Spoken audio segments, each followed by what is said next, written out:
तरी अवधान एकले जिजे ते सुद्धा तुकाशी पात्र जे प्रवृत्तर माझे उघडायचा सांगितलं. का असं सांगितलं की वक्ता तो वक्ते नव्हे श्रोते न.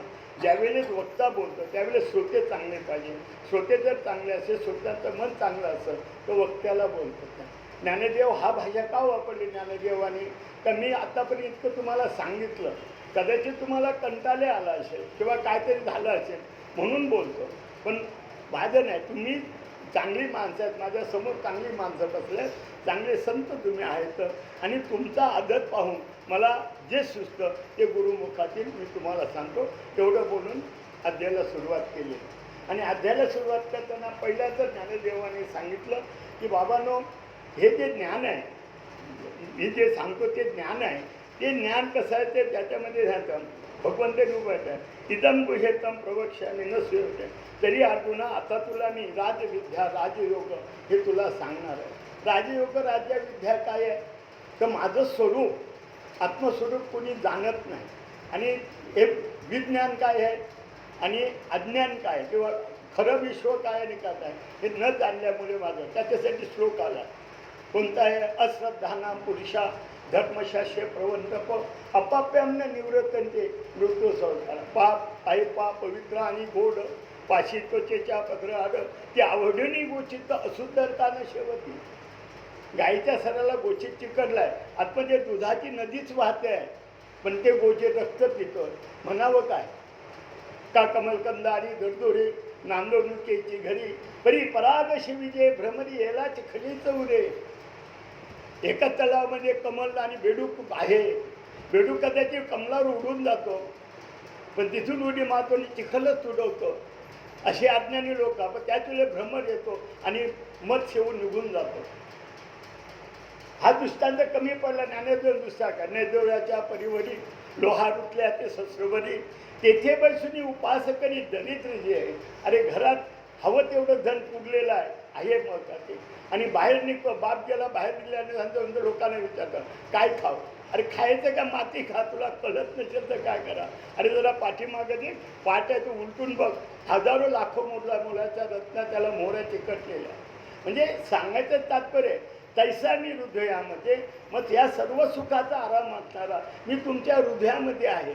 मग तुम्हाला भ्रांती का? विषयाचे कुठे मन तुमचं का धावतंय? कशासाठी? ते हे आवरायला पाहिजे तुम्ही. पण तुम्हाला ज्ञानविज्ञान माझं न कळाल्यामुळे, माझं स्वरूप न कळाल्यामुळे तुम्ही काय करता? ह्या मतीने तुम्ही वागता. हे बरोबर नाही. मग माझे स्वरूप कसं आहे? माझे स्वरूप दोन प्रकारचे आहे. त्या दुसऱ्या त्यामध्ये ओवे आले, हे मदस्तव झाले परी मी नाही केले ऐसे जाणितले तो सुटला ना. आपण सांगतो देवावर आरोप करतो. देव इथं ते सांगतं की उत्तम ज्ञान मी तुम्हाला राजविद्या राजवेद. माझी दोन रूप आहे, व्यक्त आणि युक्त. पण हे लोक जाणत नाही. बाहेर मी उकारायला दिसतो तुम्हाला, कणाकणामध्ये भरल्या प्रत्येक वस्तू आहे ती माझी आहे. पण माझं स्वरूप तुम्हाला न कळाल्यामुळे माझ्यावर तुम्ही नावं ठेवता. काहीतरी काय ठेवलं? देवाने प्रभू होई घातल्याने माते येणे प्रकारे जाणते मनुष्य शनी व्यापारे ते ज्ञानाचे अंधारे ज्ञानाशी करी. ज्ञान आहे तुम्हाला, पण ते ज्ञान अज्ञानाला कारण होतं. का होतं? आता तुम्ही सांगता हा वसुदेवाचा मुलगा आहे. देव सांगतो तुम्ही एकटाच वसुदेवाचा अनेक जन्म झाले, मला किती बाप न किती आहे झाला, हे काय मी सांगू शकतो का? तुम्ही म्हणाल झालं रुक्मिणीचा पती, खरं आहे का मी रुक्मिणीचा पती? तुम्ही सांगाल कोणाच्या नावाने सांगाल या मी दगडामध्ये मूर्ती आहे, मी तसाच आहे का? मग ही नावं तुम्ही निर्णाले ठेवता. मी तसा नाही. मी आकाराला सर्वीकडे दिसतोय, पण हे स्वरूप माझं नाही. हे माझी माया, मायेचं रचना आहे. मायेने जे खेळ केला रचला त्याच्यामध्ये मला राहावं लागतं. कारण तर माझं आणि मायेचं स्वतंत्र कथा अलग असलं तरी आम्ही एक दुसऱ्यापासून जात नाही. म्हणून ह्या शरीरामध्ये पृथ्वी आप तेज वायू आणि गगन हे सगळं आहे, वेगवेगळं आहे, भिन्न भिन्न आहे. ह्या शरीराला 9 द्वार आहेत, 9 ठिकाणी फाटलेलं आहे. तरी जीवरूपाने मी त्या शरीरात राहतो, निघत नाही. ही कृपा आहे आपल्यावर. आपण जर एखाद्या खंड्यामध्ये पाणी भरलं आणि त्याला होल छिद्र असलं, पाणी गळून जातं. तसं जातं का आत्मा? तो आपल्याबरोबर जातो, सततच राहतो. आणि मग सतत असताना हे व्यक्त आणि अव्यक्त रूपं ही आपल्याला दिसली पाहिजे देवाची.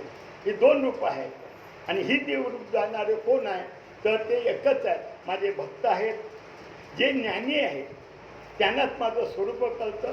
म्हणून तुम्ही काय करा, जर तुम्हाला ज्ञान हवं असेल तर तत्विधी प्रणिपातेन परिप्रश्न सेवया उपदेशे ज्ञानम ते ज्ञानतत्व. तुम्हाला संताकडे जावं लागेल, सद्गुरूकडे जावं लागेल. सद्गुरू तुम्हाला काय करणार, हे ज्ञान देणार.